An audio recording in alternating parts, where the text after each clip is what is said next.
Hola, hola, ¿cómo estáis? Hoy vamos a hablar de ciencia, como siempre, de salud, como siempre, y de Alzheimer, como casi nunca. Y para ello, pues tenemos aquí a una compañera, Eider Arenaza Urquijo, que es neurocientífica. Hola, Eider, ¿qué tal? Hola. Bueno, hago una breve introducción y luego ya nos metemos en materia. Eider es doctora en medicina, licenciada en psicología y máster en neurociencia. Se unió a Isloval en 2023 tras trabajar en instituciones como Barcelona Beta Brain Research Center, INSERM, la Universidad de Berkeley, la Clínica Mayo, donde sigue colaborando actualmente. Vaya currículum, Eider. Pues nada, oye, tengo una primera pregunta fantástica para romper el hielo, que es que nos expliques a qué te dedicas aquí en Isloval, cuáles son tus líneas de trabajo. Me dedico a entender cómo se puede envejecer mejor. El marco un poco en el que trabajo es entender la resiliencia cerebral del cerebro y cognitiva, y sobre todo me enfoco en entender qué factores que se pueden modificar de riesgo están relacionados con desarrollar esta resiliencia. Y eso también lo marco un poquito en el contexto del Alzheimer, que es la enfermedad, la demencia más prevalente, y por tanto también toda esta idea de resiliencia está asociada con cómo podemos prevenir el Alzheimer. ¿Cómo se puede envejecer mejor? Esto da para muchos episodios de podcast, lo sabes. Entonces, hoy si quieres nos centramos un poco más en Alzheimer, pero ya te digo que esta es una conversación que yo creo que en algún momento deberíamos continuar, porque bueno, es uno de los temas, ¿no?, que ahora genera más expectación con todo este de la población que envejecemos, ¿no? La pirámide poblacional, imagino. Em, Vamos a empezar hablando de Alzheimer, ¿no? Hablabas de estos factores que influyen, ¿no? ¿Cuáles son los factores más importantes que sepamos hasta ahora en el caso del Alzheimer? Ahora están reconocidos 14 factores de riesgo que se pueden modificar, que se supone explican hasta el 45% de los casos de demencia. Por tanto, hay un potencial muy importante de prevención. Se ha estudiado mucho el nivel educativo al principio de la vida. Esto es algo que yo también he estudiado mucho en el contexto de la resiliencia cerebral y la reserva del cerebro. Después también la actividad física, más en la edad mediana, la depresión, todo lo que tiene que ver con el riesgo vascular. Y después también se han ido incluyendo más factores como la contaminación ambiental, por ejemplo, es algo que también ahora está reconocido. Pero yo específicamente me he centrado más en la educación, que es un factor que se ha estudiado mucho, y ahora también estamos poniendo el enfoque de la salud mental, del sexo y el género, que también es muy importante, y la actividad física. Nada más empezar ya me has abierto un montón de temas, ¿eh? Ahora a ver a cuál Sí. de todos ellos me agarro, ¿no? Empecemos por el primero que has dicho, de educación. ¿Qué sabemos? ¿Cómo influye la educación en el desarrollo de no solo de Alzheimer, ¿no? Me estás hablando de demencia en general. Sí, es uno de los factores más importantes. El bajo nivel de educación está asociado con un mayor riesgo de demencia, y en el contexto que yo estudio, que decías, ¿no? Cómo envejecer mejor, que es muy amplio, yo lo que intento entender es cómo estos factores influencian el cerebro. Entonces, por ejemplo, en mis estudios anteriores hemos visto que las personas mayores que tienen un nivel más alto de educación, pues cuando son mayores tienen el cerebro más preservado, más conectado también, regiones del cerebro, y también esto se traduce en que tienen mejores, em, a nivel cognitivo, digamos, están mejor. Entonces, realmente podemos ver que la educación tiene un efecto en el cerebro que podemos ver en edades avanzadas. También en otros estudios hemos visto que un mayor nivel de educación está asociado con menos patología cerebral. Por tanto, está asociado con el riesgo de demencia, pero también hay muchos estudios que muestran cómo influencia el nivel de educación al cerebro y a la salud cerebral. Ujú. Pues tiene que ver con esto que coloquialmente la famosa sabiduría popular, que siempre se ha dicho que el cerebro es como un músculo. ¿Tiene que ver con eso? Totalmente.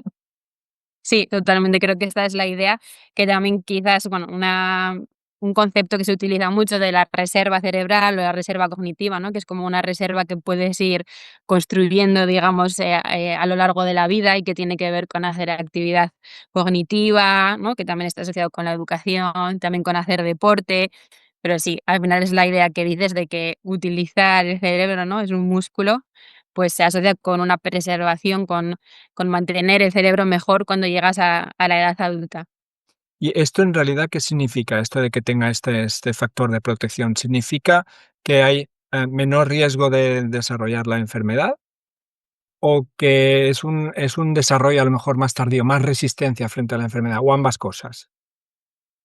Sí, esto es muy interesante, de hecho, porque también has dado como un poco en la clave con algunos conceptos que utilizamos en el campo, que es, por una parte, y esto también como en los años 80 hubo como unos primeros estudios que eran de autopsia, donde se veía que había personas que tenían la enfermedad, la patología de la enfermedad de Alzheimer en el cerebro, pero no habían desarrollado demencia en vida. Entonces, esto es más la idea de que hay personas que sí que tienen la patología en el cerebro, pero de alguna manera su cerebro puede compensar por esta patología y pueden fallecer sin haber desarrollado los síntomas. Y la otra idea es que hay personas que consiguen mantener su cerebro lo más parecido, digamos, posible a personas más jóvenes a lo largo de su vida. Y eso también ahora se estudia mucho, se llama superagers, hay como muchos estudios focalizados en estas personas que son un porcentaje bajo, pero que también es muy interesante para entender las maneras diferentes que hay de envejecer. Super Agers se llama. Super Sí, Agers. No, no, mira, no lo había escuchado. Este me lo apunto, pero no sí, sé hay de un qué. estudio. Hay un estudio, bueno, yo también he estudiado superagers, de hecho, en Mayo Clinic. Y bueno, hay diferentes maneras de estudiar esta población. Puedes estudiar a personas mayores, normalmente son mayores de 80 años, que tienen la memoria excepcional y después a partir de ahí miras cómo es su cerebro, si es porque tienen menos patología, si es porque tienen alguna región de su cerebro preservada y también puedes mirar sus estilos de vida, ¿no? Para que te den un poco de pistas. Claro, son gente que es un porcentaje muy pequeño y seguramente también hay una parte genética, pero también nos puede ayudar un poco a entender a nivel del cerebro si hay alguna región, digamos, del cerebro que se asocia con envejecer mejor. La respuesta es que sí, pero no sé si te estoy dando mucha información. Hay Mucho de alguna momento, región que ya conocemos. pero es un tema apasionante. Por por la manera en que lo estás explicando, entiendo que es un campo incipiente, ¿no? Que se sabe lo que se sabe por ahora, pero también quien esté escuchando esto a lo mejor pensará, bueno, vale, hay un componente genético, pero otro que no. ¿Qué puedo hacer? ¿Puedo hacer yo algo para convertirme en un superager, ser uno de esos elegidos? Sí, bueno, todo lo que estábamos diciendo al final, ¿no? Del estilo de vida, la actividad cognitiva, las interacciones sociales, también muy importante. Bueno, al final todo lo que tiene que ver, como decías, ¿no? Con utilizar el cerebro. También si haces actividades que suponen un reto para ti, ¿no? No solamente actividad cognitiva, sino algo, ¿no? Que estés haciendo algo que es un reto y que te supone un esfuerzo extra. Esto también es importante.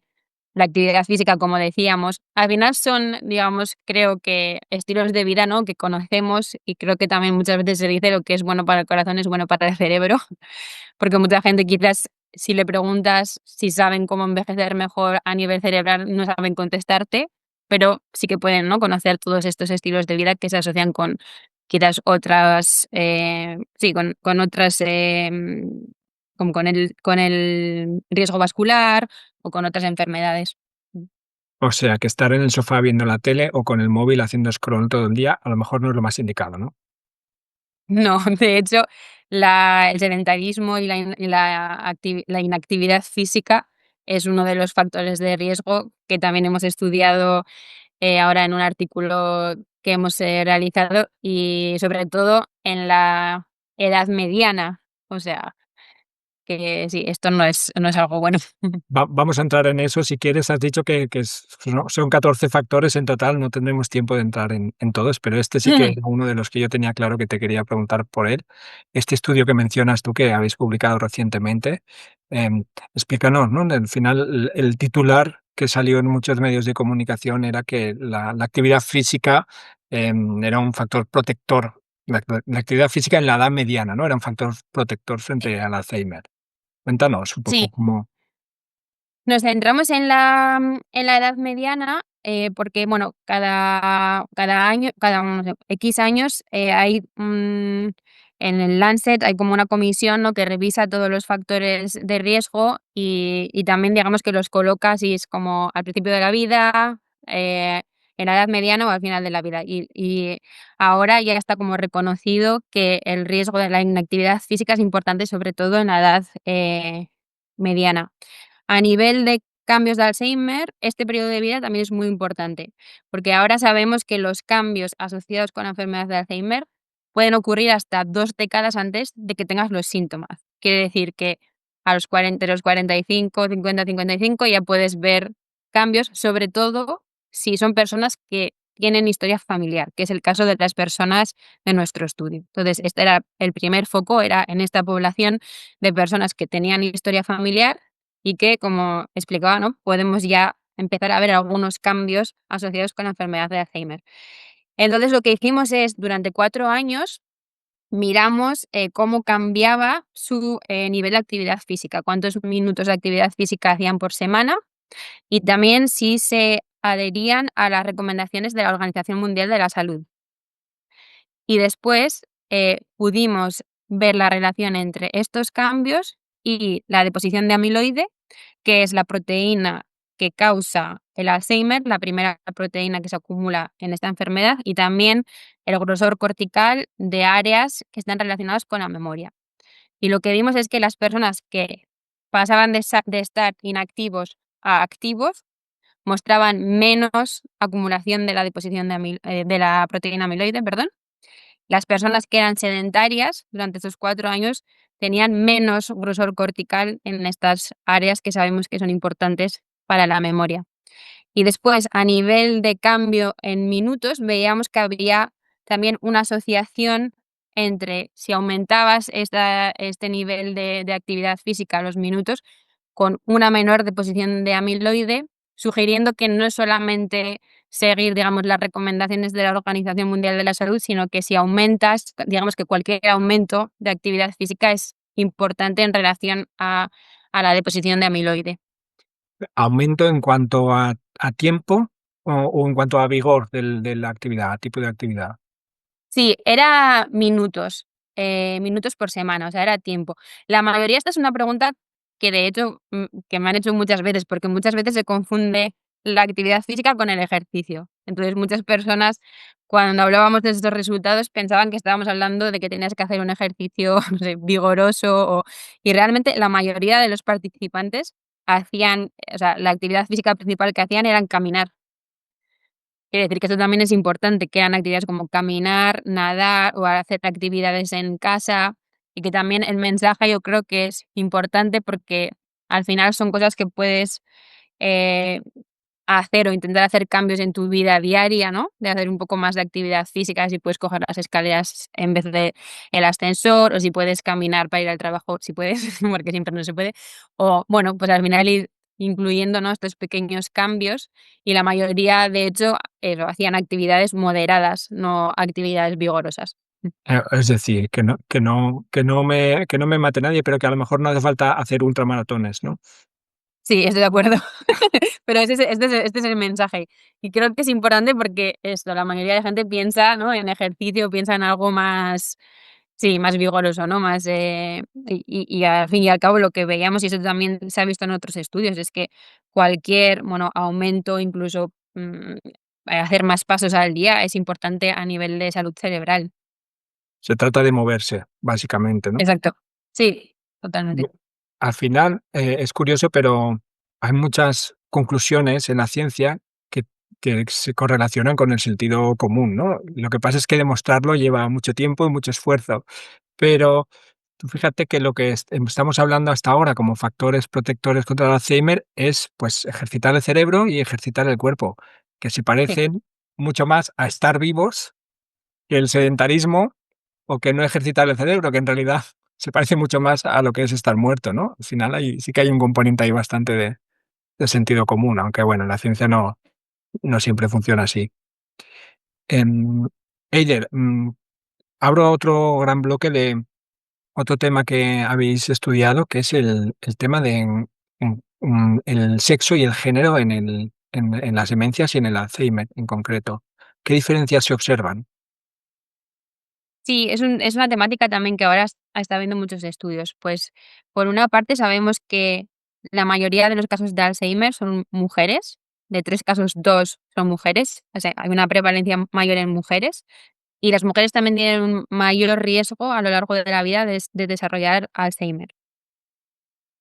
Aunque en un comienzo se pensaba que podía tener que ver con la mayor, longevidad de las mujeres, que puede explicar esto parcialmente, ¿no? Porque al final el mayor factor de riesgo para desarrollar Alzheimer es la edad, esto no lo explica únicamente. Entonces, por ejemplo, cuando pensamos todos los factores de riesgo que hemos estado hablando, la educación, la depresión y la salud mental, em la actividad física, si lo ponemos en un marco de género, pues podemos ver, ¿no?, desigualdades de género. Por ejemplo, las mujeres históricamente, pues han tenido menos acceso a la educación. A las mujeres históricamente se les ha promocionado menos la actividad física. Las mujeres tienen un mayor, riesgo de desarrollar problemas de salud mental. Entonces, estos factores de riesgo, ¿no?, siempre los podemos entender en un marco de género donde las mujeres y los hombres estamos expuestos a estos factores de manera diferente. Entonces, esto es una manera de entenderlo, que es pensar, ¿no?, el cómo, estamos expuestos de manera diferente a los factores de riesgo que tiene que ver también con los roles de género, por ejemplo. Y luego, por otra parte, también, bueno, hay diferencias, a nivel de características del cerebro. También ahora cada vez se están, viendo que a nivel del desarrollo de la enfermedad de Alzheimer quizás también puede haber diferencias. Es decir, que quizás llegamos a desarrollar la enfermedad por vías o por mecanismos diferentes. Y esto es algo que se está empezando a estudiar ahora mucho. Ujú. También es otro campo incipiente, ¿no? Estáis en ello ahora mismo. Sí, yo diría que sí. Creo que ha habido investigadores que han trabajado en esto mucho, pero creo que ahora hay mucha más conciencia sobre esto y que en todos los estudios ahora, o bueno, yo por lo menos lo intentamos hacer así, pero creo que cada vez más en el campo se intenta siempre, bueno, pues incluir, ¿no? Antes siempre como controlábamos, ¿no? O ajustábamos por sexo y género cuando buscábamos, ¿no?, algún resultado o hacíamos algún análisis, y ahora miramos más si hay diferencias, se empieza a describir más. Entonces sí, ahora yo creo que hay mucha más conciencia y que se va avanzando, poco a poco en esta dirección. Es en el caso de claro, es que, 2 de cada 3 casos has dicho son en mujeres. Es muchísimo, ¿no? Mm. En estas mujeres, ¿se observan diferencias por generaciones, por franjas de edad? Esto no lo sé si por franjas de edad. Lo que sí que sé es que los nuevos casos, si miramos la prevalencia, 2 casos de 3 son mujeres. Si miramos la incidencia, los nuevos casos, esto es mucho más inconsistente. Entre países, entonces parece o podría sugerir que puede tener que ver con las desigualdades de género y que en países donde hay menos desigualdades no se ve tanta esta diferencia entre hombres y mujeres. Lo digo porque no sé si tu pregunta sobre las generaciones iba por ahí, que igual cuando vamos cerrando un poco, ¿no?, las brechas, por ejemplo, de educación y tal, Exacto. siempre sí, esta es una de las ideas, de hecho, porque si tendría que ver solo con el sexo, ¿no?, con la genética, tendríamos que ver, por ejemplo, los nuevos casos, ¿no? La prevalencia y la incidencia debería ser a nivel geográfico, deberíamos ver siempre, ¿no?, digamos, como las mismas diferencias. Pero esto varía y, esto se ve que esta, digamos, brecha se va como haciendo más pequeña en, países donde hay menos desigualdad. Claro, claro. Y, pues, el primer factor que has comentado, que es el de la educación, am, claro, aquí sí que claramente, al menos en nuestro país, ha habido un gran cambio en las últimas décadas, progresivamente, ¿no? Supongo yo que Claro. cuando estas generaciones lleguen a una edad más avanzada, aquí igual sí que se observan cambios, ¿no? Sí, estoy de acuerdo. Después hay otra, como otro melón muy grande a abrir, que es el que tiene que ver con los cuidados, ¿no? Que yo digo, o sea, hay como el Alzheimer está atravesado por desigualdades de género, por una parte, porque la mayoría de personas que tienen Alzheimer son mujeres, pero también la mayoría de personas que cuidan a personas con Alzheimer son mujeres. Entonces, después, otra vez, si volvemos a este contexto de factores de riesgo, hablamos de la depresión. Las personas que cuidan, las personas cuidadoras, tienen más riesgo de tener depresión. También, por ejemplo, sentirte, socialmente, me sale en inglés isolated, Aislado, sí. aislado, bueno, aislado socialmente, pues también ocurre a las personas que cuidan a personas con Alzheimer, y eso también es un factor de riesgo. Entonces, esto también es interesante, ¿no? Como decíamos que si cogemos este contexto, ¿no? O sí, de factores de riesgo, lo vemos desde una perspectiva de género, puede haber más exposición en mujeres, y también todo lo que tiene que ver con los cuidados en el contexto de Alzheimer, pues también puede poner a las mujeres a un mayor riesgo de desarrollar, deterioro cognitivo y demencia. Mm. Eider, seguimos repasando estos factores, al menos los que tenéis aquí en tu equipo en Global, estudios más recientes. Em, Hay más, ¿verdad? Habéis estado estudiando relacionado con la salud mental, pero lo que llamáis eventos vitales estresantes. Que nos Sí, puedes explicar exactamente qué se considera un evento vital estresante.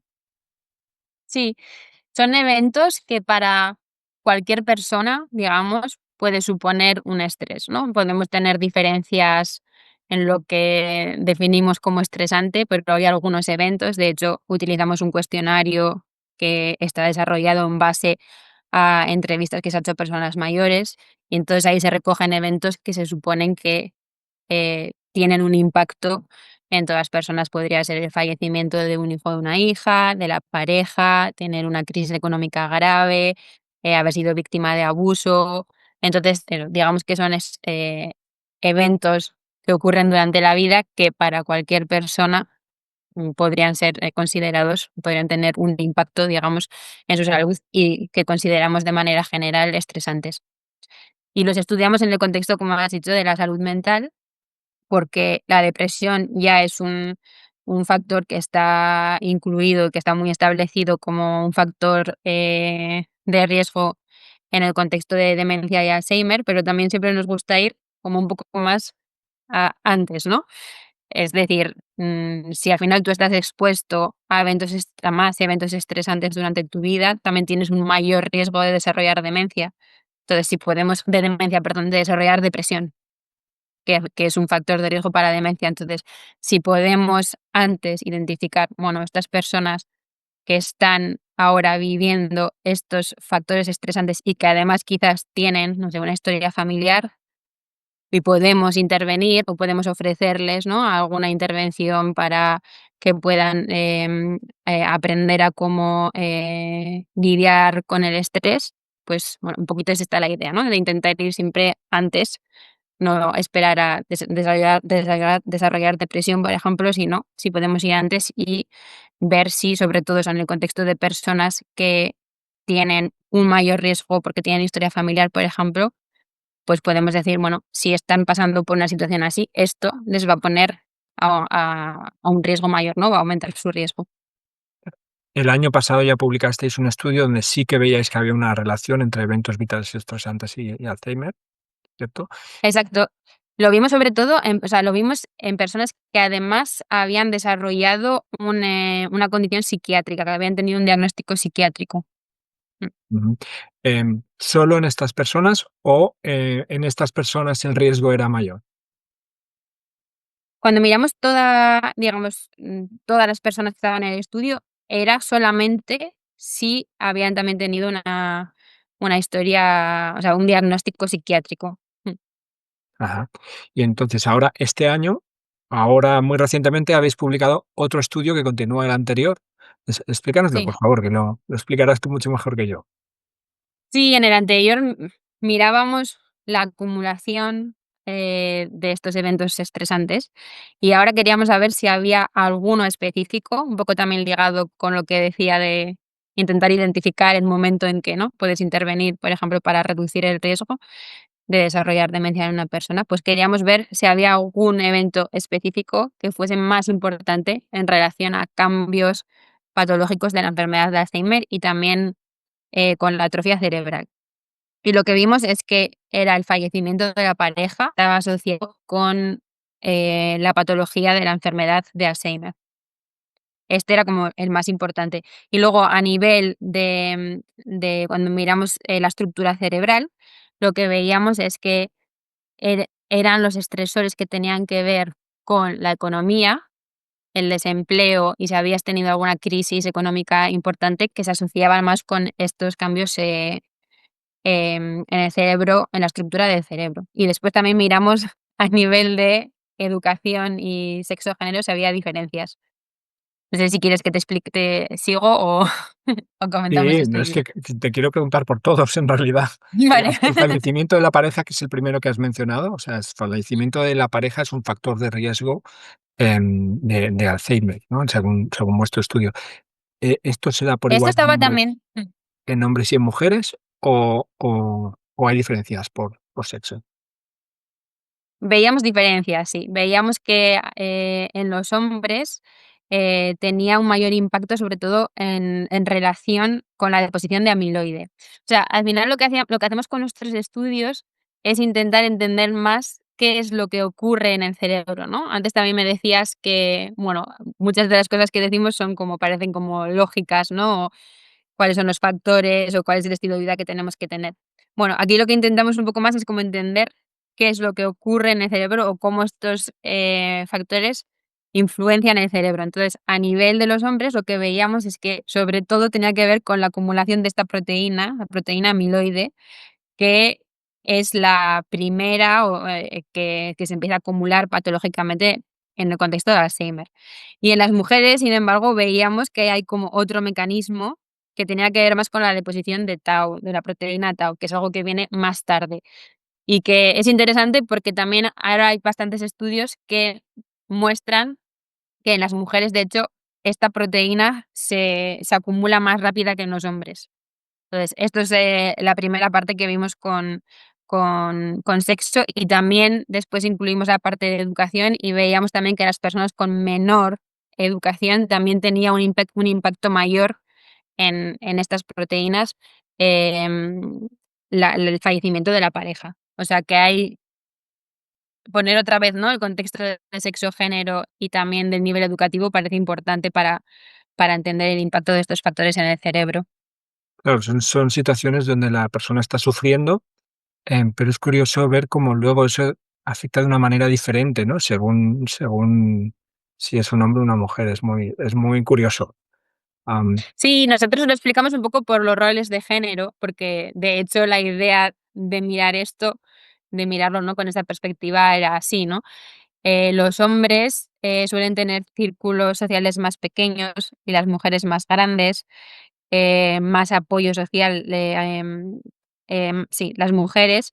Entonces, esto quizás ayuda más a las mujeres a poder, ¿no?, sobrellevar el fallecimiento de una manera, sí, mejor, ¿no? Y sin embargo, los hombres quizás por eso tiene un impacto mayor. Bueno, es interesante, yo creo, como interpretarlo, verlo, ¿no?, en el contexto de roles de género. exacto, exacto. Bueno, ahí está la labor de personas que os dedicáis a la investigación, que es en el fondo hacéis un poco de detectives también, ¿no? Encontráis un dato Sí. y tenéis que ver quién es el culpable, ¿no? Em, es curioso también que sea una proteína distinta en cada caso, ¿no? La que se acumula, ¿no? Eso Sí, esto es muy interesante y lo hemos visto en más estudios.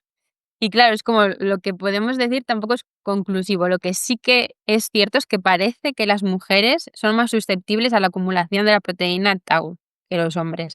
¿Por qué? Bueno, hay algunos estudios, pero también esto es algo que se está empezando a entender ahora, que dicen que puede tener que ver con la transición a la menopausia, donde puede haber cambios cerebrales en las mujeres, también otros cambios de tipo vascular, pero sobre todo también con la proteína tau. Y entonces, quizás, también a nivel del impacto que tienen esos factores de riesgo en las mujeres, quizás si hay como ya una vulnerabilidad, ¿no?, a una mayor acumulación de esta proteína, quizás también por eso vemos, este efecto, en las mujeres específicamente. Pero bueno, tenemos que esperar también para ver si se replican otros, en otras cohortes y, bueno, siempre es así. Esto, Eider, es en cuanto al primero de los eventos vitales estresantes que habías mencionado, el fallecimiento de la pareja, que en segundo lugar nos mencionabas también lo relacionado con problemas económicos, ¿verdad? Sí, veíamos que los, estresores vitales que tenían que ver más con los problemas económicos, como el desempleo o tener una pérdida económica importante, grave, estaban asociados con, la atrofia cerebral, digamos, con la estructura del cerebro. Y en este caso, ¿qué implicaciones tiene esta atrofia cerebral? Sí, veíamos sobre todo que eran en regiones del cerebro que tienen que ver con la respuesta emocional o la respuesta al estrés. Bueno, si volvemos un poco a las ideas de la resiliencia cerebral que decíamos al principio, al final, poder, o sea, identificar factores que están causando una atrofia, digamos, que están reduciendo esta resiliencia del cerebro en edades, adultas, quiere decir que tu cerebro también va a tener menos habilidad, digamos, para compensar, ¿no? Si empieza a haber, por ejemplo, patología de la enfermedad de Alzheimer o otras patologías, pues tu cerebro va a estar también menos preparado a nivel estructural, para compensar esas patologías. O sea, al fin y al cabo, cuando pensamos en la estructura y el cerebro, la estructura y la función del cerebro y cómo estos factores de riesgo afectan a esta estructura y función cerebral, podemos pensar que si tú llegas a la edad adulta o a la vejez con un cerebro más preservado, va a estar también más preparado para compensar si, por ejemplo, empiezas a desarrollar o acumular proteínas patológicas de la enfermedad de Alzheimer, y eso también está mostrado, pues tu cerebro puede compensar y mantener la función. Entonces, todos estos factores que tienen un efecto en la estructura cerebral, en este caso, pero también podría ser en la función, al final están reduciendo esa capacidad, digamos, de resiliencia del cerebro. Y en este caso, con el tema de de la pérdida del empleo, de los problemas económicos, tengo entendido que también observáis diferencias por sexo, ¿verdad? Sí, exactamente. Por una parte veíamos que la pérdida económica tenía un efecto mayor en mujeres, y el desempleo en hombres, y lo que, bueno, es también interesante, verlo en el contexto de los roles de género que hablábamos, y también el desempleo, veíamos el efecto en personas con mayor educación, que también era algo que no esperábamos, pero que seguramente puede tener que ver con las expectativas. También pensábamos que, ¿no?, el desempleo en hombres puede tener que ver con el rol de hombre, ¿no?, que lo esperado es que sea quizás el que trabaja o el que lleva el sueldo a la familia, por decirlo así, y que entonces quizás tiene que ver con estas expectativas o estos roles, de género. ¿Hay algún otro evento vital estresante que hayáis podido relacionar con el desarrollo de Alzheimer o de alguna otra demencia? No, estos han sido los más importantes, los que tienen que ver con el duelo y los que tienen que ver con las pérdidas económicas. Con los demás no hemos visto ninguna asociación. Sí que, como comentábamos anteriormente, en el artículo, la investigación que hicimos anteriormente, donde miramos como la acumulación, es decir, si habías estado expuesto a más estresores vitales, sí que veíamos la asociación, pero ahora cuando ya miramos específicamente cuáles son los más importantes, son estos 3 los que hemos podido, identificar.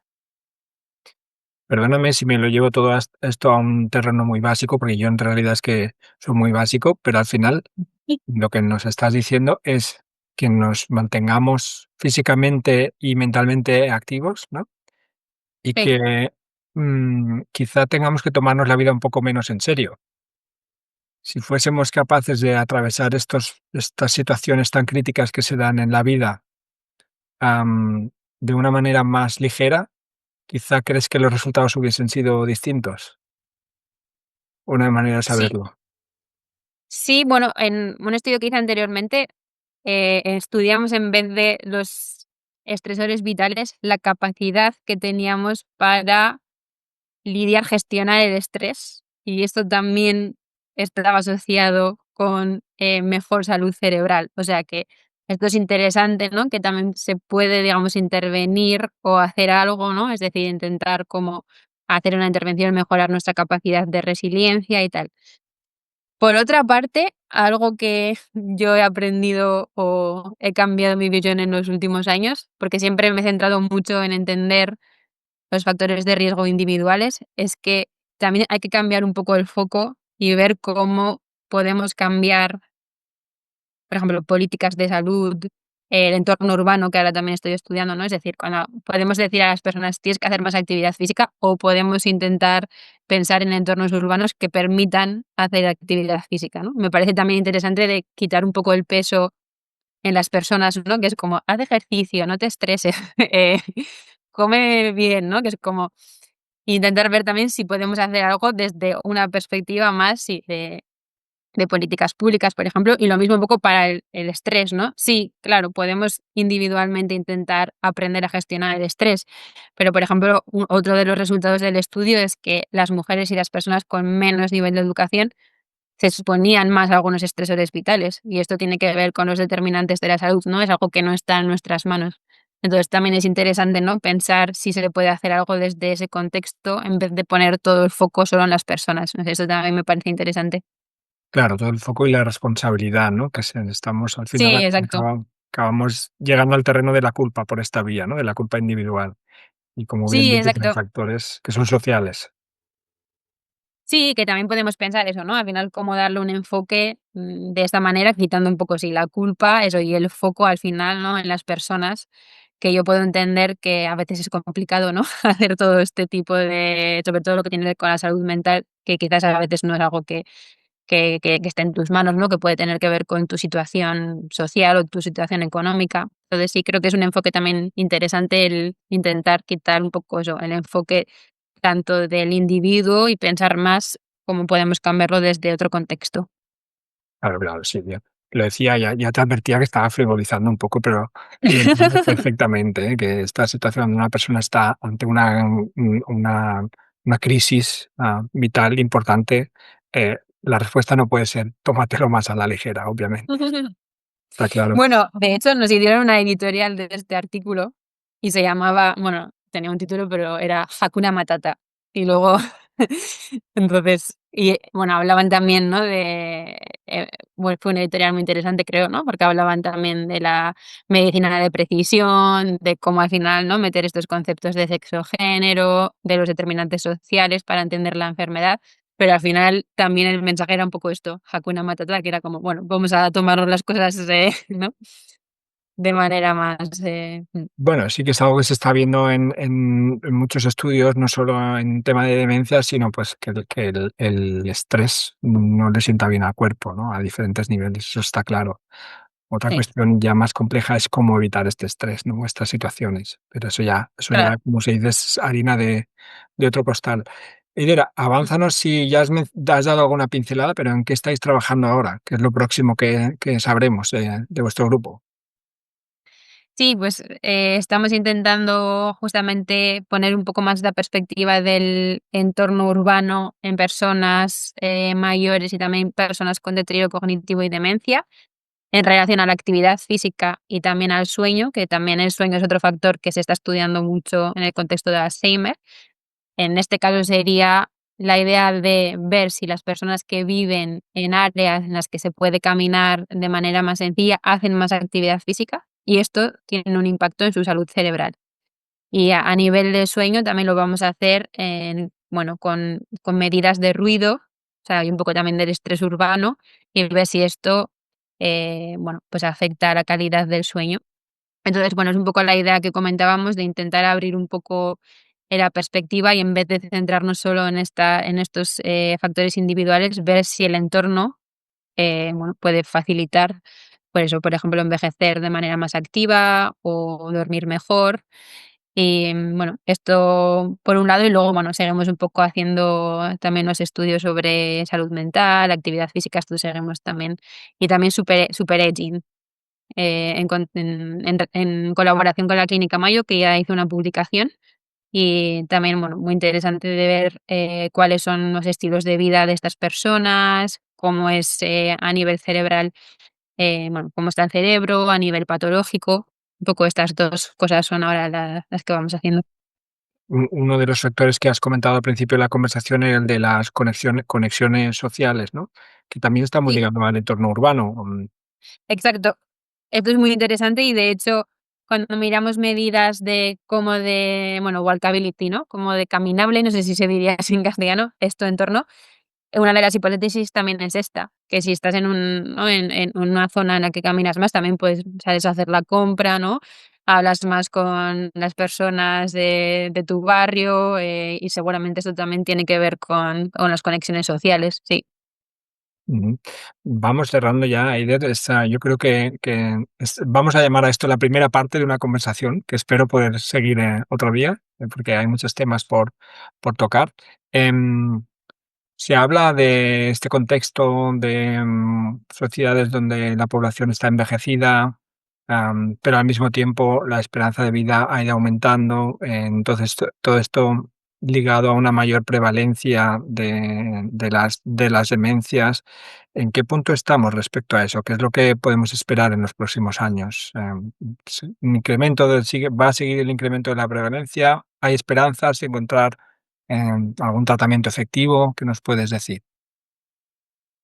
Bueno, hay esperanzas. De hecho, en Europa y en los Estados Unidos ya hay algún estudio que ha sugerido que la incidencia está bajando, ¿no? Porque ha habido mejoras a nivel, por ejemplo, del control de factores de riesgo vascular, el aumento de la educación, como también hablábamos.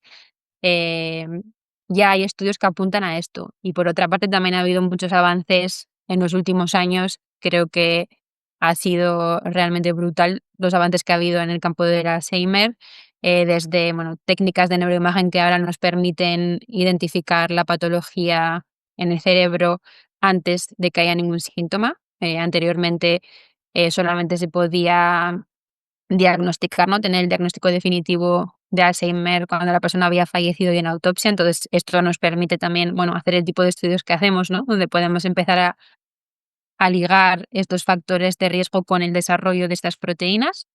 Y por otra parte, ahora también hay test de sangre, que también es algo que va a revolucionar, creo que bastante el campo en un momento para hacer el diagnóstico de la enfermedad.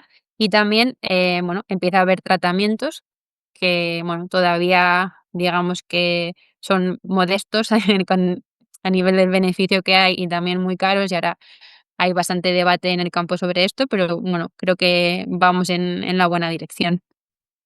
Bueno, pues ojalá que podamos dar buenas noticias, que vayan saliendo estudios en la línea que todos esperamos y nos encantaría poder transmitir este tipo de noticias a través de Global o al menos, aunque sean de otra institución, pero poder compartirlas con la gente.